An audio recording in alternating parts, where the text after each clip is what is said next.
Olá, Luzi, boa noite. Boa noite. Tudo Tá me bem? ouvindo bem?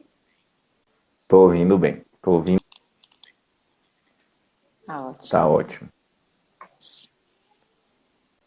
Muito boa noite a todos que nos acompanham. Sejam muito bem-vindos. Nessa noite temos a grata satisfação de mais uma vez contarmos com a presença da nossa amiga Luziane Bahia, lá de Salvador, que nos falará sobre o tema Bem e Mal Sofrer, logo mais. Então, muito feliz com sua presença, viu, Luzi? Nós Nós que vamos. ficamos felizes por esse momento. Ótimo. Nós vamos então dar início à nossa atividade com a nossa prece, convidando a todos que estão conectando conosco que fechemos os nossos olhos e busquemos em nossa tela mental a figura amorosa de Jesus, com seu olhar doce, sereno, este amigo incondicional de todas as horas que aguarda pacientemente por nós há séculos. Ampara-nos, Jesus, em mais esta oportunidade de reflexão em torno da tua mensagem para os dias atuais, aclarada pelas luzes diamantinas da doutrina espírita, que é para nós como um sol a iluminar-nos, ajudando-nos a descobrir o reino de Deus, a edificar o reino de Deus em nossos corações.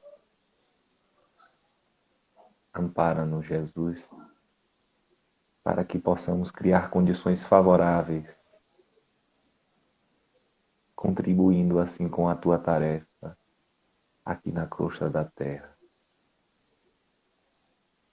Envia-nos, divino amigo, os teus mensageiros, estes abnegados servidores do bem, para que possam atuar em cada lar que se conecta conosco, atendendo às demandas individuais e coletivas dos espíritos encarnados e desencarnados.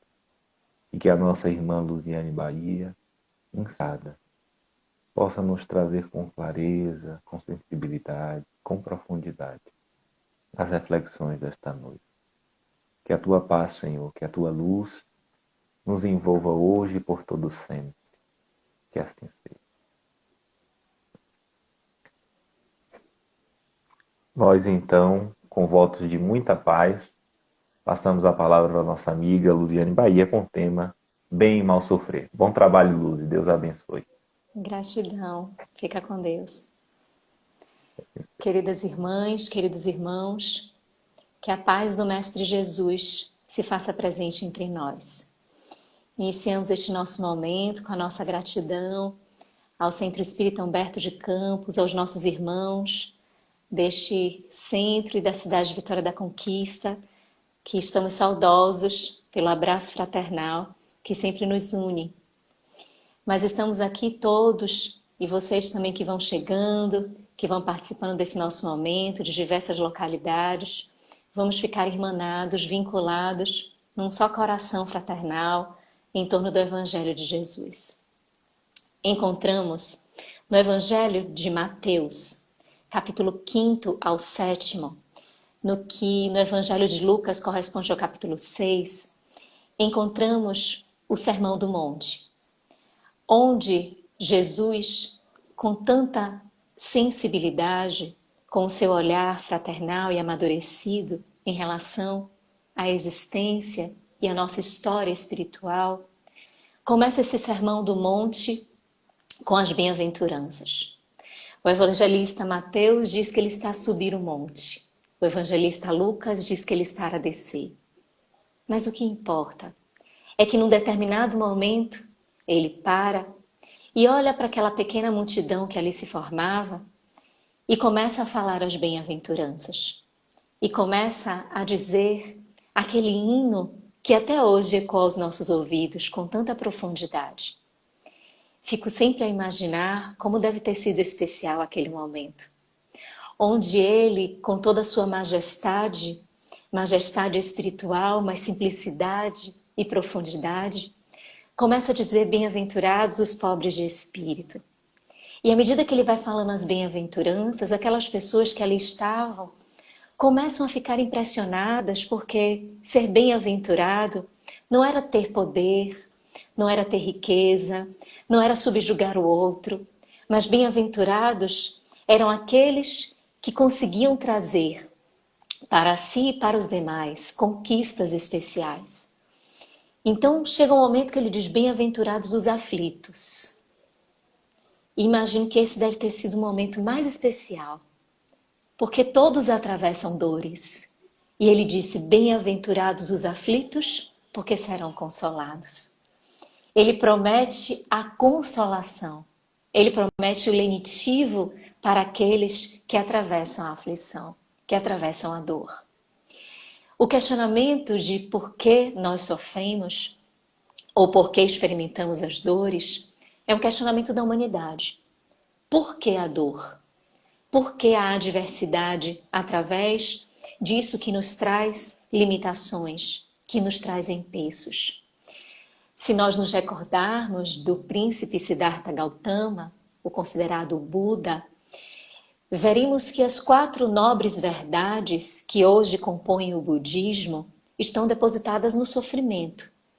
A própria existência do sofrimento, a origem deste sofrimento, como se faz cessar o sofrimento, a cessação do sofrimento e os caminhos para esta cessação.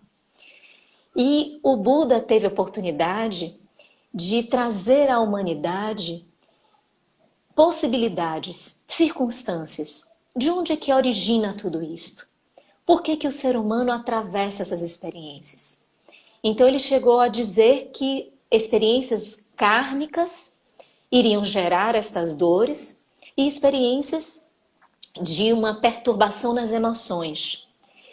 Que o Espírito Joana de Ângeles, com tanta delicadeza e ao mesmo tempo com tanto estudo dedicado em prol da doutrina dos espíritos, doutrina que ela faz parte, que ela esteve na Pleiade do Espírito de Verdade, porque também assinou mensagens presentes na codificação, notadamente no Evangelho segundo o Espiritismo, e ela, com esta sua profundidade de observar os assuntos, nos traz em sua obra Plenitude este panorama que Buda nos apresenta a respeito do sofrimento, desta faceta de tanto questionamento que a humanidade se debruça a entender.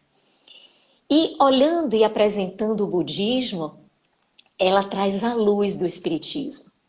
E é muito interessante porque tem um quê de profundidade. Tem uma percepção que vai além da materialidade que o budismo traz. É um olhar muito nítido, o que Buda nos apresenta, mas é um olhar ainda que observa esta materialidade, em que pese falar de circunstâncias kármicas, as formas de serem vivenciadas é muito no aqui e o agora, muito nessa proposta ou nessa perspectiva de atuação do ser humano. E a benfeitora, colhendo a partir destes estudos, ela avança com o olhar da luz da doutrina dos espíritos e nos coloca face a face com a imortalidade, face a face com a reencarnação, com a lei de causa e efeito. E colocando desta forma, ela consegue nos trazer o olhar do Consolador prometido por Jesus, que é o Espiritismo, a nos explicar a causa das dores. Então, o que Buda chama de karma, de razões kármicas, ela nos apresenta como as causas anteriores das aflições, que vivemos em outras roupagens, diante de outras personalidades e diante de outros contextos históricos, nos quais nós habitávamos vontades, pensamentos, perspectivas diversas. Nestas emoções perturbadoras, ela insere as causas atuais, que são as formas como nós agimos diante de um desejo, diante da ilusão, diante do ofuscamento, diante das frustrações. Como é que nós agimos diante dessas circunstâncias que movimentam a vida nesse tempo presente, mas também todo o nosso arcabouço. Não só a nossa personalidade que se expressa nesse ego, mas o nosso arquivo, na nossa observação espiritual. Então a benfeitora, olhando para todo esse panorama do sofrimento, da dor, ela nos faz uma distinção. Ela nos coloca, e bem como o Leon Denis coloca lá no livro O Problema do Ser, do Destino e da Dor. Livro este que na sua publicação inicial, na sua primeira edição lá na França, se chamava O Problema do Ser e do Destino. Mas quando vem aqui para o Brasil e vem ser traduzido, é acrescida esta nomenclatura no título, O Problema do Ser, do Destino e da Dor.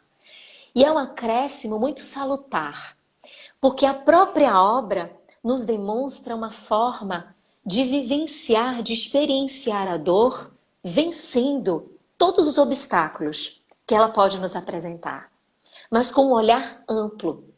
Então a benfeitora, ainda corroborando o pensamento de Leon Denis, porque Leon Denis diz que em a natureza e tudo que nos circunda existe dor. Se nós olharmos as plantas, apresentam dor ao a semente ser lançada à terra e ter a dificuldade para, desbravando o solo, conseguir vir à superfície, alimentar-se do vento, da chuva, aproveitar as benesses deste ambiente extra, fora da terra. Mesmo assim, quando aqui vem e que começa a ser uma plântula, a crescer, a apresentar o seu desenvolvimento, tem várias interferências. Interferências do homem, interferência de outros animais, interferências da própria natureza de um modo geral. Então ele vai pontuando que tudo representa dor. Ele mostra os animais, demonstra o quanto os animais apresentam sofrimento ao se desprender de determinado aspecto para vencer, para ultrapassar limites, para conseguir alcançar um desenvolvimento.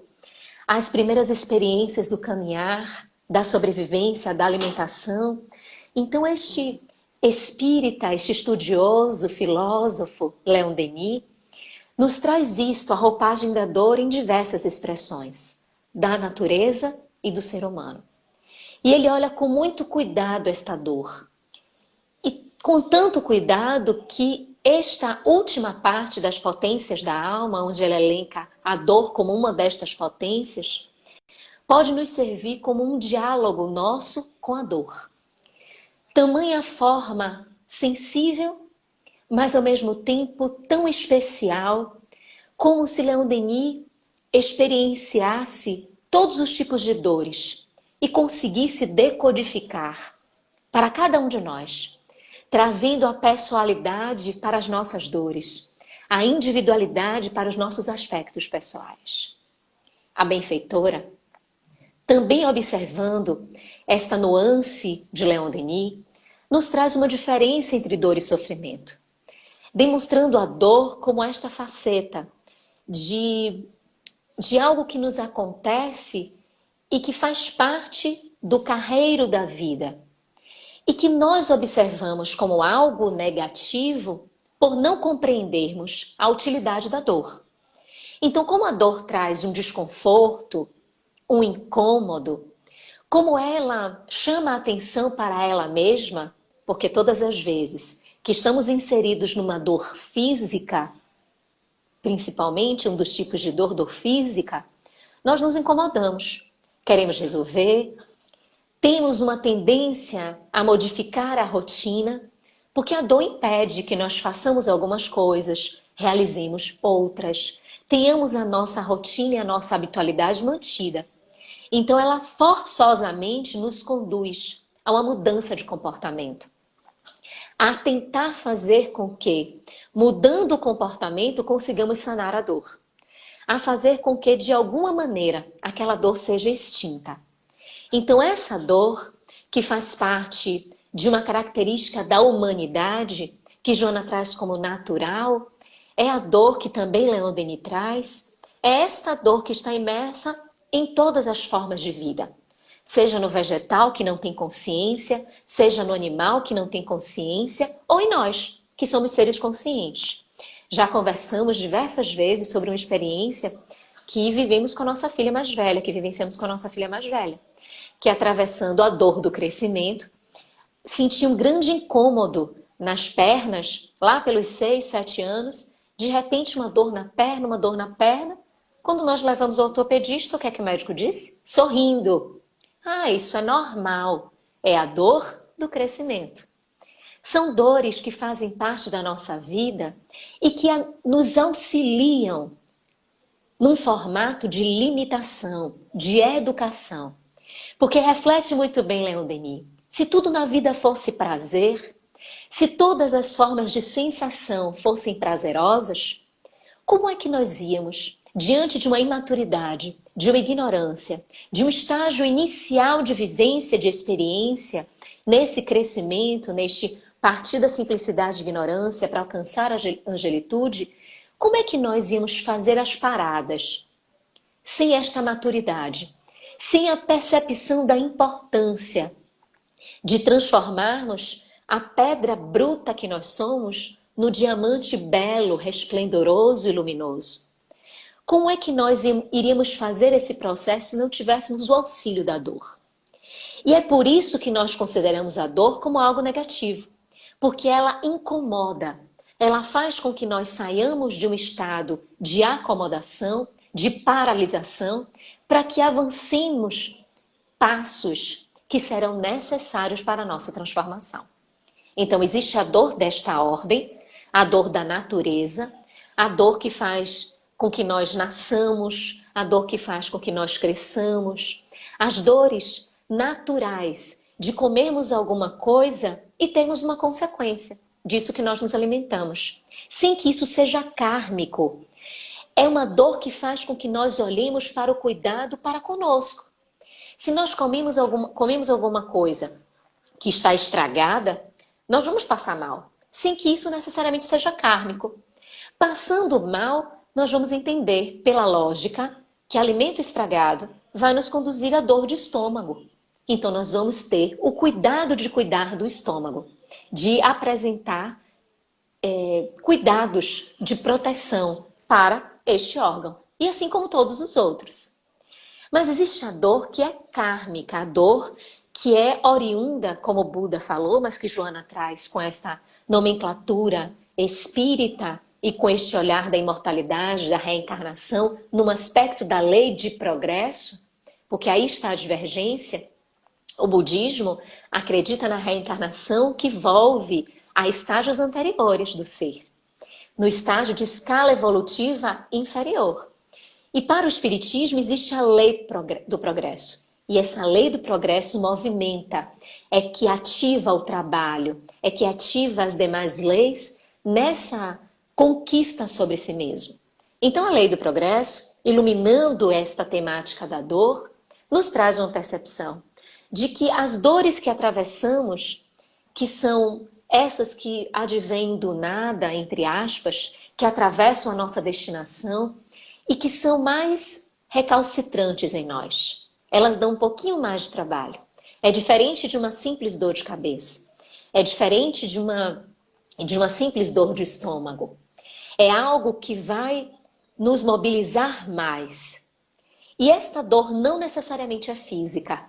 Ela tem aparelhamentos ou percepções também dentro da moralidade, numa outra qualificação de dor, que nos convida aí sim a retirar de dentro o que há de melhor em nós. Porque, como Leon Denis diz poeticamente, a dor quando vai lá fundo em nós, quando ela toca o nosso interior, ela retira de lá a luz para vir à tona e trazer o nosso burilamento. E ao mesmo tempo o nosso contributo para tudo que está aí. A dor tem a grande função, diz a benfeitora, de nos chamar a atenção para os demais, para chamar a atenção às pessoas que estão ao nosso redor. Se tudo fosse prazer, estaríamos imersos unicamente nas nossas vontades, nos nossos prazeres e não observaríamos o que está ao nosso redor. Não observaremos os desafios que se apresentam às demais pessoas que nos circundam. Então, ela faz essa distinção. Dor seria este aspecto físico, moral, que vivenciamos pela virtude em virtude de coisas naturais, do próprio processo de crescimento, do próprio processo de progresso, de avançar, de sair de um estágio de ignorância, de simplicidade e alcançarmos um estágio de mais complexidade. Só isso já requer esforço, já requer trabalho. E como requer esforço, trabalho, muitas vezes sacrifício, é entendido por nós, seres humanos, conscientes de que aquilo é uma dor e que, em verdade, essa dor é um sofrimento. E aí que vem o conceito da benfeitora, distinguindo dor de sofrimento. Sofrimento, segundo a benfeitora, são aquelas emoções que nós colhemos da dor que experimentamos.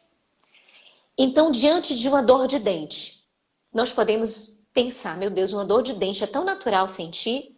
Se a gente não cuidou dos dentes, se a gente teve uma alimentação imprópria, se a gente não higienizou de forma devida, não é uma consequência natural? E às vezes a gente faz movimento mundo, faz um escarcéu por conta de uma dor de dente.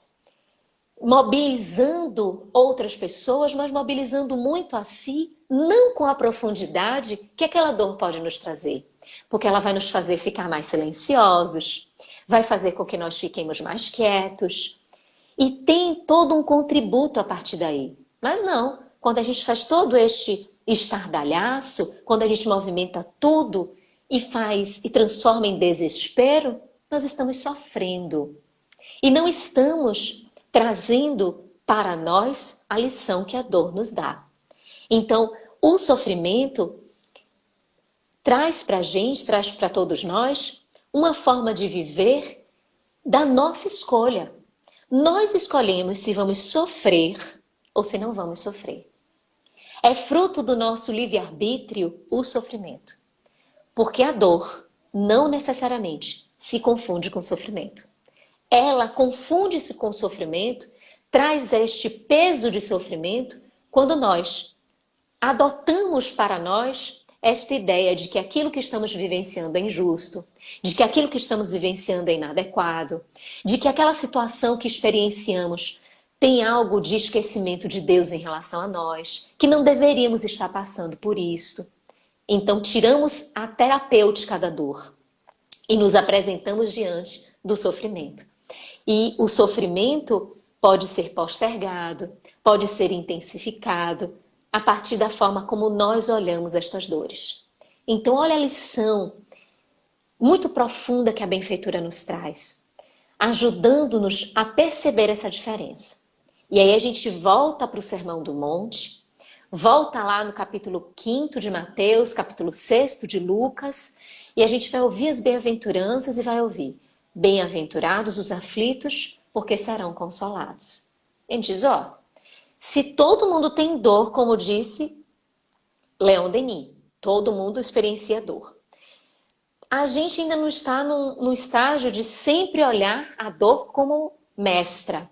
Então a gente sofre muito, por causa do orgulho, do egoísmo, que não consegue fazer com que nós nos apartemos para conquistarmos o verdadeiro aprendizado. Então, se a gente ainda sofre, se atravessa a dor, bem-aventurados somos todos nós. Jesus dizia que bem-aventurados somos todos nós que temos aflição, seremos consolados. E aí, o Evangelho segundo o Espiritismo, no capítulo 5º, Bem-aventurados os aflitos, na mensagem Instruções dos Espíritos, Bem e Mal Sofrer, nós encontramos o Espírito Lacordaire, nos explicando que não é bem assim. Que não são todas as aflições que terão a consolação. E aí a gente pode perguntar mais uma vez, então é porque Jesus vai fazer uma eleição? É porque existe privilégio? Existe condição? Não é porque existe privilégio. É porque a forma como vamos identificar a aflição é que nos vai conduzir à consolação ou não. É a forma como vamos encarar. E isto é perfeito. Nós começamos a perceber cada vez mais que o que Deus movimenta em nós é este uso adequado do livre-arbítrio, para que nós amadureçamos, que cada vez mais tenhamos a percepção do que esse livre-arbítrio representa, do que ele significa, de como é instrumentalizá-lo. Então, nós seremos consolados à medida que nós compreendermos essas aflições. Como é que é bem sofrer? Ou seja, como é que é bem experimentar a dor, sem trazer aqueles componentes emocionais de impedimento de superação? Como é que é isso?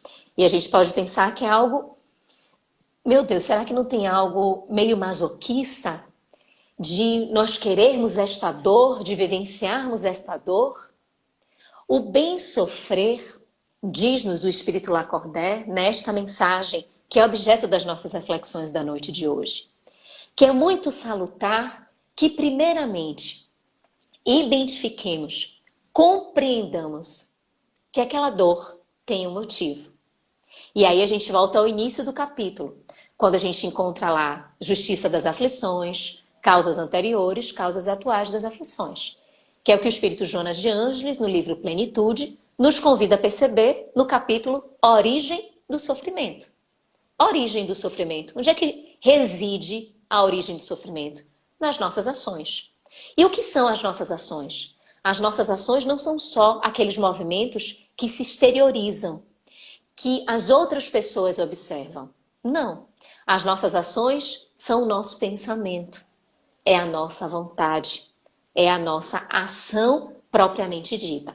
Então, como diz, pensamentos, palavras e atos. Por isso que Jesus fala da importância da vigilância. E o Espírito Amélia Rodrigues, quando vai refletir sobre aquela passagem em que Simão Pedro, ora ele diz que Jesus é o Filho do Deus vivo. E aí Jesus diz, a sua expressão adveio dos céus. Não foi você que trouxe a mensagem, por sua boca adveio a mensagem dos céus. Logo depois, quando Jesus está falando sobre as questões que iriam lhe acontecer, a questão do Calvário, Pedro se enfurece e de logo diz, mas eu não vou permitir que isso aconteça, Senhor. E aí Jesus diz, afasta-te de mim, Satanás. Nesta passagem, que Pedro vai lá perguntar a Jesus se ele é o Satanás, então, aquele que ele viu em determinados momentos, em inúmeros momentos, o Salvador, o Senhor, o Mestre, afastar de tantas pessoas, é ele então que traz em peso a construção do reino dos céus?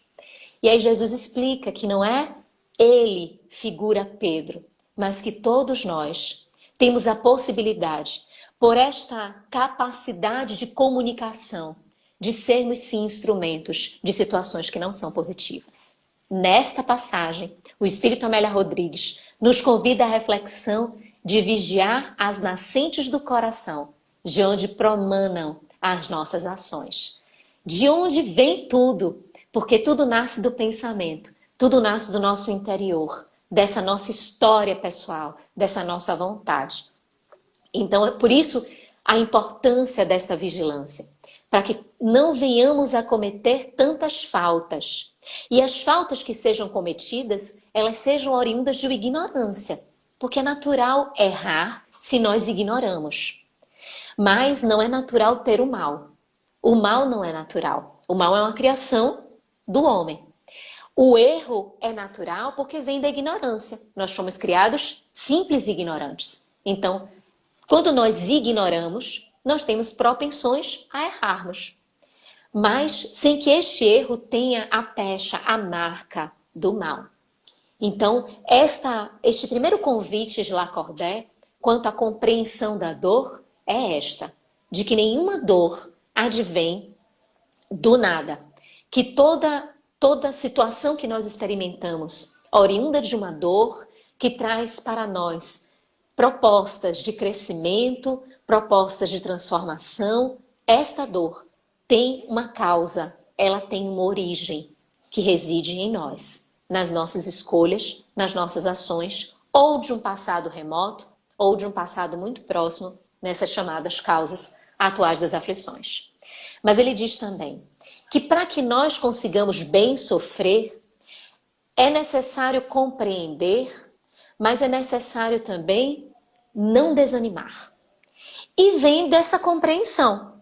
Se nós compreendemos, nós temos a noção exata de que aquela dor não foi erigida à nossa frente por Deus. Não é uma punição de Deus. É algo que foi construído por nós.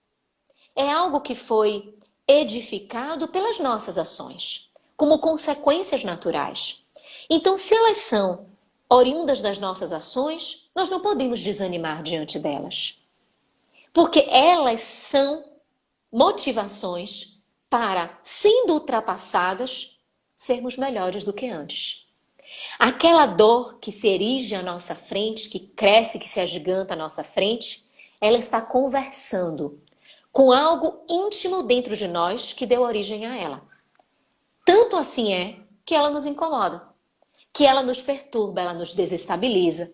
A gente não consegue dormir, a gente não consegue pensar em outra coisa. Porque aquela dor cria essa psicosfera. Ou nós enfrentamos ou adiamos. Não há como não fazer com que não exista. Em algum momento, nós iremos estar face a face com a dor. Que seja nesse momento agora, seja lá mais à frente, mais amadurecidos, será necessário. Porque ela faz parte de algo que está dentro de nós que precisa crescer. Seja algo que parte da ignorância, que é essa necessidade de aprender conceitos intelectuais, morais, que parte dessa ignorância e simplicidade, ou algo que é originário de um mal que nós praticamos, que tem esse olhar de consequência, de crescimento, de reequilíbrio da consciência, de fazer as pazes com as leis divinas. Como diz o livro Céu e Inferno, quando nós nos equivocamos, podemos nos equivocar diretamente em relação a alguém ou em relação às leis divinas de um modo geral. Só que mesmo quando nós nos comprometemos com alguém diretamente, é sempre perante a lei divina. Porque tudo nos circunda. Porque o outro faz parte da lei divina do fazer ao outro que gostaria que o outro nos fizesse. Então, é sempre uma violação à lei divina. Então, olha o que Lacordaire diz. A necessidade de não desanimarmos. Porque se desanimamos, o que acontece? Perdemos as forças. Não ficamos fortes diante da dor, da força que precisamos ter. Porque desanimamos. Desanimados, já esmorecemos. E aí o que trazemos para nós? Sofrimento. Sofrimento. Porque ficamos ali, circundados naquela mesma dor. A dor toma conta de nós. Nós passamos a ser a dor. A nossa individualidade se confunde com aquela dor, porque a gente só faz falar da dor, a gente só faz vivê-la, de nenhuma forma tentando nos libertar dela. A dor não vem para que nós esmoreçamos diante dela. Ela vem para que nós vençamos esta dor. Porque, em verdade, vencê-la é vencer a nós mesmos. Então, ela vem, por isso que ela é uma alavanca, por isso que ela é uma potência. Porque ela vem para que nós cresçamos, para que nós, vencendo esta dor, vençamos a nós mesmos. E Lacordaire continua. Além dessa compreensão, além deste não desânimo, ele fala da necessidade da coragem. E aí é algo que é bem interessante para a nossa disciplina. Termos coragem. Será que coragem é não ter medo? Porque a gente pode pensar, mas eu tenho medo, mas eu tenho atos corajosos. Mas será que não é uma contradição? Será que eu estou sendo corajoso mesmo? Eu achei muito interessante, lendo uma biografia de Nelson Mandela, muito, muito interessante. Ele tinha assim, o título do capítulo dessa biografia era Coragem não significa não ter medo. E aí ele conta que ele estava viajando com as pessoas que compunham o governo, né, numa dessas viagens dele, já presidente da África do Sul, que foi o primeiro presidente dentro de uma democracia, depois da história do apartheid. E aí ele está lá no avião e o avião começa com a turbulência, começa com um desespero na aeronave. Nesse momento que começa, nesse momento do voo, ele estava lendo um jornal, né? Ele estava lá, ele se descreveu, sentado, calmo, lendo o jornal. De repente, o avião começa uma turbulência, começa a sacudir e as pessoas começam a se desesperar. E ele, pleno, continua olhando o jornal como se nada estivesse acontecendo. E ele disse assim: para todos, eu era a coragem em pessoa. Mas eu estava mesmo transmitindo e vivenciando para mim mesmo comportamentos corajosos. Eu estava sendo corajoso, mas isso não significava que eu não estava morrendo de medo. Isso não significava que eu não tinha em mim o medo. E eu achei isso muito interessante, que a gente vivencia isso o tempo todo. A gente tem o medo na nossa frente e a gente tem de ter atos corajosos, tem de ter coragem para vencer aquele medo. E não significa que a gente nunca mais vai ter aquele medo, ou vivenciando a experiência, ao findar dela, não significa que ali naquele processo todo a gente deixou de ter medo. Mas nós fomos corajosos. Corajosos por quê? Porque enfrentamos aquela barreira. Enfrentamos o medo. Então ele diz, todo mundo me olhava e eu ali morrendo de medo, controlando, eu estava suando, mas eu estava ali controlando para que as pessoas não tivessem. E ele falou algo muito interessante. Nós somos sempre ensinamentos para os demais. E ele disse, não é porque eu sou presidente, não é porque eu estou presidente, não é porque alguém que as pessoas conhecem. Não, mas todos nós estamos sempre sendo alvo de observação. Nós estamos sempre sendo percebidos, notados, seguidos, criticados. E aí ele disse, as pessoas precisavam daquele meu ato de coragem, para que elas também tivessem coragem, para que dentro delas também mobilizassem a coragem. E isso é fascinante, porque não só a história dele, mas de tantas mulheres, tantos homens na humanidade, famosos ou não, que nos transmitem coragem. E nós podemos olhar para a coragem deles e impulsionar dentro de nós essa coragem. Para que a gente consiga, diante da dor, pensar, não, eu vou superar. Por que tal pessoa? Porque se a aflição é algo, se a dor é algo que acontece com todos, eu não posso olhar para alguém e pensar, meu Deus, ele não sofre, ele não tem dor, ele não passa pelas experiências de dificuldade na vida. De forma alguma. Ele também tem o seu quinhão de sofrimento. Ele também tem aquele ponto chamado que atinge o calcanhar de Aquiles, que tem aquela fraqueza, ou aquela debilidade, ou aquela dor. Então, todos nós estamos neste arsenal de vivências e temos a oportunidade de, com a coragem, sabermos como bem sofrer. E aí, ele fecha estas 4 possibilidades dizendo que, em verdade, nós podemos utilizar para bem sofrer a prece, mas que, muito mais do que a prece, é a fé viva na bondade de Deus. Olha que expressão linda. A fé viva, viva, pulsante, real, efetiva, na bondade de Deus. Quando Jesus foi chamado de bom, ele disse bom? Não. Bom só o Pai. Lá em O Livro dos Espíritos, na questão 13, nos comentários, na pergunta, mas também nos comentários de Kardec, nós encontramos atributos da divindade. A bondade. Justo, bom, misericordioso, encontramos ali a característica da divindade, a bondade. A doutrina dos Espíritos nos apresenta, desde a primeira questão do Livro dos Espíritos, um Deus paternal, um Deus de amor, um Deus que Jesus apresentou, que o Espiritismo reitera, um Deus que está conosco sempre, que nós verdadeiramente estamos mergulhados, porque em tudo há a criação. Não há ensejo para ausência de vida, tudo é vida. Tudo é expressão da criação divina. Tudo criado para o nosso crescimento, para que nós possamos usufruir bem e sabermos como bem aproveitar.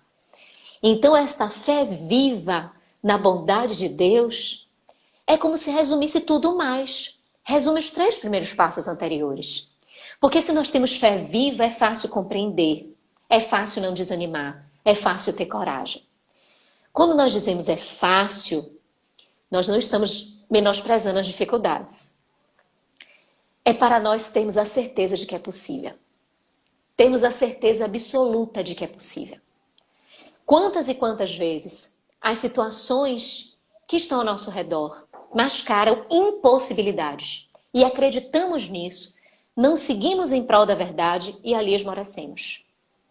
Ter fé viva em Deus, na bondade de Deus, é ter a certeza de que sempre há uma saída.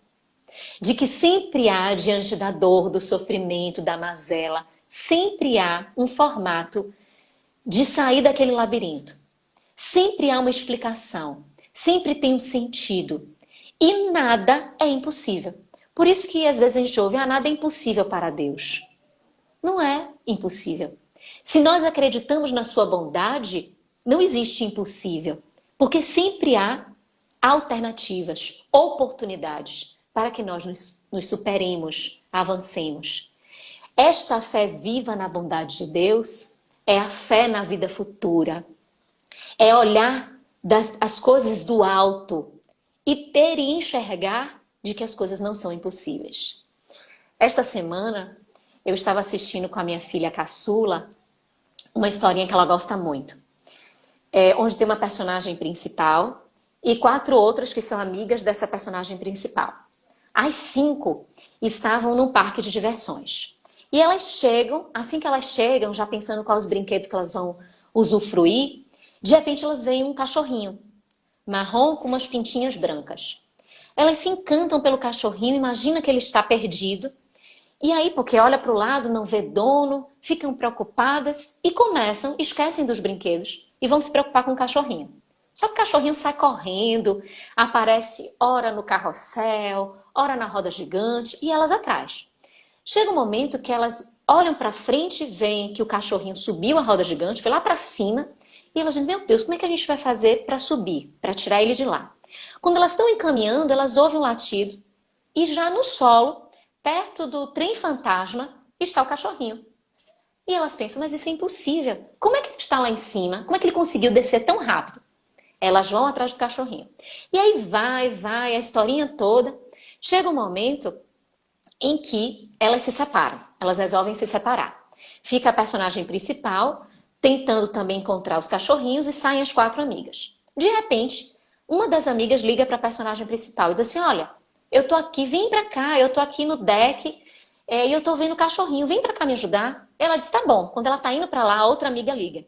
Não, olha, vem pra cá me ajudar. Mas eu tava indo ajudar tal pessoa, que ela encontrou o cachorrinho.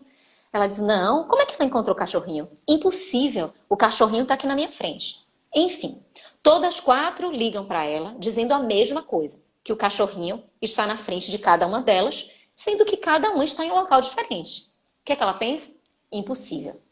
Mas aí, quando ela vai procurar, escolher uma das amigas para encontrar, ela resolve subir a roda gigante.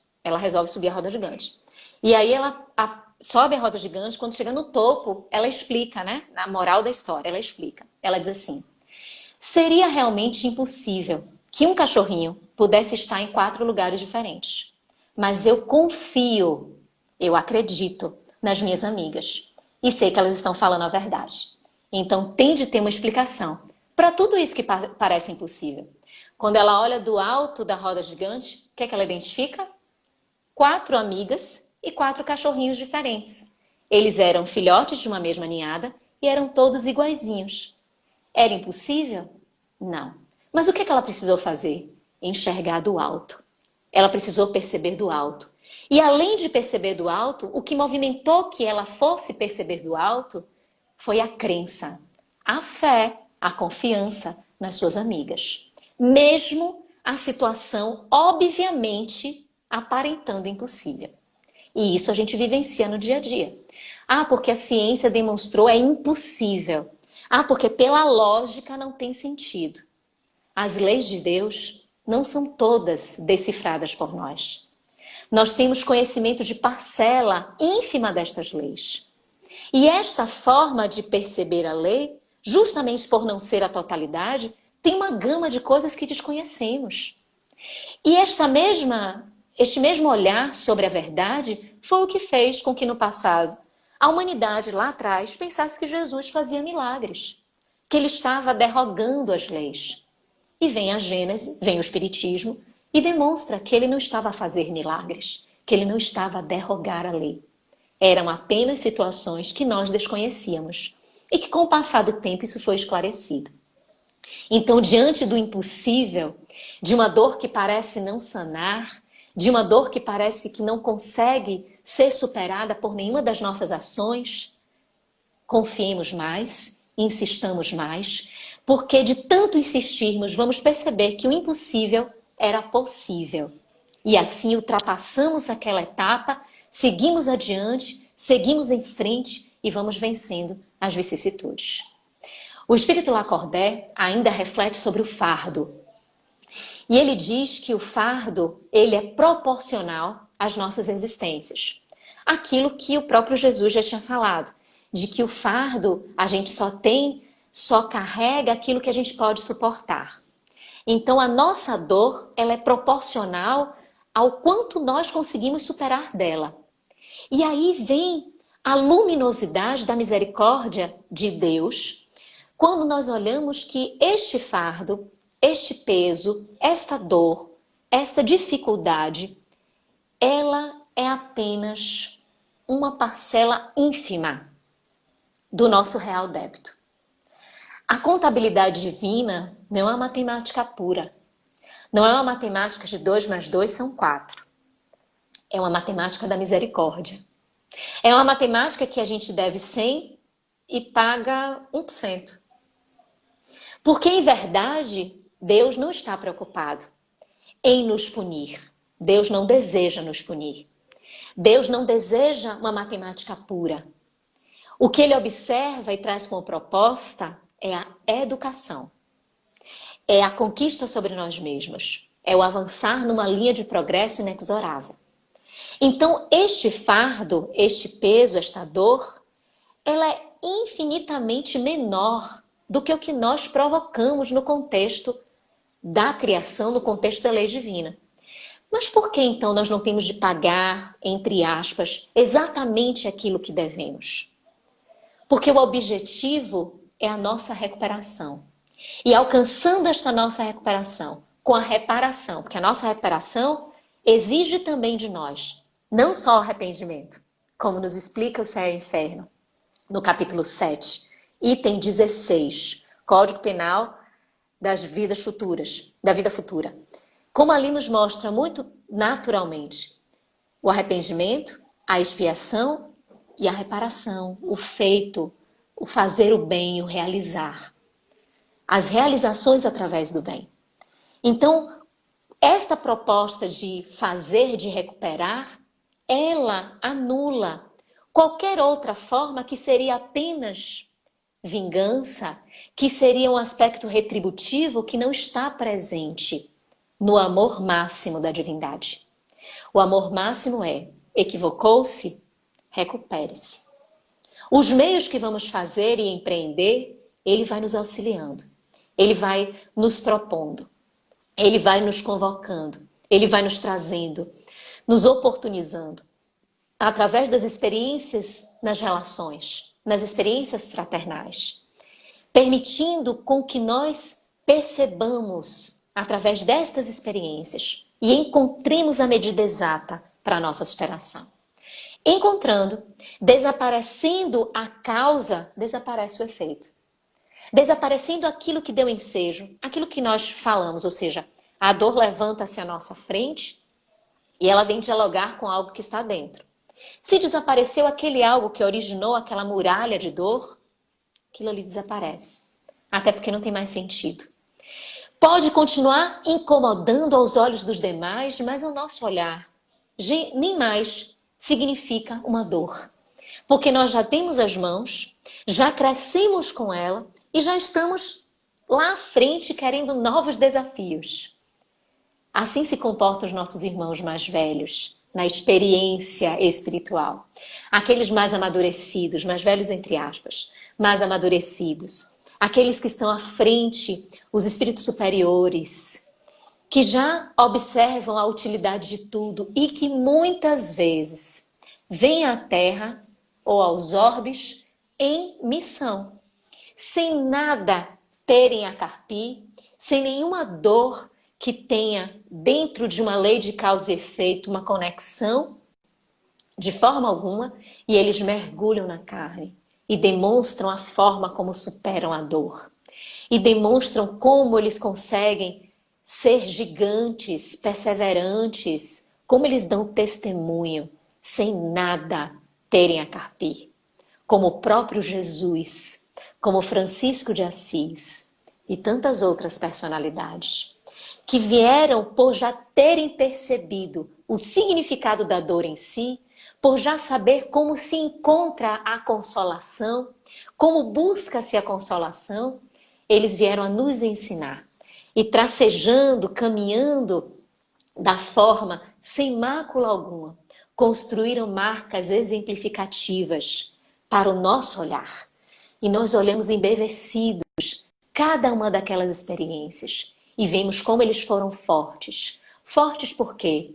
Porque não duvidaram da bondade de Deus, porque não desanimaram, porque seguiram em coragem, porque compreendiam todo o processo da dor. Quando Lacordaire fala de que a recuperação, que as benfeitorias serão maiores, terá mais opulência do que o fardo, de que as conquistas são maiores, é porque, mesmo diante de uma situação que seja mínima em prol do bem, encontramos ali ensejo de ânimo, de autoconquista, de darmos a continuidade na nossa trajetória. Este espírito ainda traz, neste trecho da Instrução dos Espíritos, um exemplo de um militar, mas militar voltado para as guerras, que ele diz que as guerras, que o militar que fica parado sem servir não iria entender como vencer a guerra, como se superar, nem mudar de patente, nem aumentar a sua condição dentro de uma organicidade militar. E aí ele diz, quando ele coloca esse exemplo do militar, é interessante porque ele coloca que assim acontece com cada um de nós e que as vitórias que nós temos não são observadas por todos, mas são reconhecidas por nós. Então, que o militar, muitas vezes no campo de batalha, vence momentos de batalha, vence situações ali de armas, de luta, mas que não consegue vencer a luta interior. Não consegue empreender a vitória necessária que é interior. E aí ele compara conosco. Da mesma forma somos nós, que diante de muitas situações vencemos situações, mas temos a dificuldade de vencer o maior dos adversários, que é este interior, este mundo íntimo, que traz o nosso passado, que traz a nossa história, que traz as nossas conquistas, que traz as nossas mazelas. E aí ele fala das pequenas vitórias, que as vitórias existem e que as principais são aquelas que não são percebidas. E isto é divino, porque nós temos as nossas pequenas vitórias. Eu gosto muito de trazer este pensamento a mim mesma. No processo de crescimento, dos meus defeitos, das minhas faltas, dos meus erros, eu gosto muito de observá-los e diante de uma pequena vitória, mesmo que mínima, eu digo, Luziane, você foi bem. Esta vitória valeu a pena. Teve tal e tal esforço e valeu a pena. Ninguém está percebendo. As pessoas que convivem comigo podem continuar pensando que eu estou da mesma forma. E até dizendo, meu Deus, você não muda e está do mesmo jeito. E eu ali com aquela pequena vitória, que não precisa ninguém saber, porque não é porque o outro sabendo vai ser uma expressão de vaidade nossa. Não, é porque o processo é nosso mesmo. Este mundo íntimo é nosso e a gente precisa conhecer. E quanto mais a gente vai adiando esse conhecimento, mais ele vai ficando nessa sombra, nessa escuridão ou nessa condição opaca que nós não deciframos. Então, à medida que mergulhamos, somos nós mesmos que vamos percebendo a intensidade dos nossos vícios e a intensidade das nossas virtudes. Somos nós. Da mesma forma que uma crítica não vai diminuir quem nós somos, uma crítica, não uma crítica elegante, não uma crítica de crescimento, mas aquela pejorativa, aquela que é destrutiva. Da mesma forma que a crítica não vai nos tornar menores do que nós somos, os elogios, os aplausos, eles não podem nos tornar superiores ao que nós somos. E isto nós temos de ter consciência. Então essas pequenas vitórias, diz o Espírito Lacordaire, é o melhor. Porque ali é o nosso processo de perceber, degrau a degrau, aquilo que a gente vivencia. E aí, já chegando para o final das reflexões, ele diz, se nós conseguimos superar sem cólera, sem desespero, sem incompreensão, nós conseguimos a consolação. Por quê? Porque conseguimos ser bem-aventurados dentro da aflição. Nós conseguimos entender o que é bem sofrer. O que é passar por aquelas vicissitudes que não são por acaso, que têm um sentido, conseguimos superar e superando nós ficamos verdadeiramente consolados. Nós conseguimos trazer a afirmativa de Jesus para uma realidade em nós. E essa consolação vem como um bálsamo. E aí nós olhamos para trás quando a dor começou e pensamos, meu Deus, como eu era mais frágil. Como tudo me atingia, como tudo me trazia melindres, como tudo me incomodava. Mas olha agora, depois de passar por toda esta dor, olha como tem um significado. Olha como eu posso me dizer mais amadurecido. Olha como eu estou diferente, como eu estou melhor. E aí, constatando isto, a consolação é o bálsamo, que aquieta tudo e que deixa este terreno do coração tão tranquilo e propício para novos desafios, onde pelo amadurecimento não iríamos mais dizer que são sofrimentos, são desafios a serem superados. Então, no Sermão do Monte, quando Jesus disse bem-aventurados os aflitos porque serão consolados, traz-nos o Espírito Lacordaire. Para aqueles que soubermos bem sofrer, que soubermos compreender, ter fé viva na bondade de Deus, permanecermos corajosos, sem desânimo, seguindo firmes até o fim. E é nessa imagem de coragem que vamos encerrar esse nosso momento, diante da nossa prece em agradecimento a Jesus. Agradecendo a Ele primeiramente. Mestre amado, agradecemos de início pelo Teu Evangelho. É uma luz para as nossas vidas, um roteiro seguro que faz com que os nossos passos não sejam indecisos. Mas agradecemos, Senhor, pela dor que ainda nos acomete a existência. Dor, como disse Francisco de Assis, irmã. Dor, como disse Leon Denis, potência. Dor que nos faz sair do bruto para o mais lapidado, para o mais especial. Que faz com que retiremos de dentro de nós o que há de melhor e esparzamos para nós mesmos e para os demais. Fica conosco, Senhor, fazendo com que estes nossos projetos de superação possam ser intensificados pela verdade trazida pelo Teu Evangelho, pela doutrina de amor, que é a doutrina dos Espíritos. Fica conosco sempre. Gratidão imensa. Amigos, agradecemos pela companhia. Até uma nova oportunidade. Que Jesus nos abençoe a todos. Fiquemos com Deus. Abraço enorme. Beijo no coração. Tchau.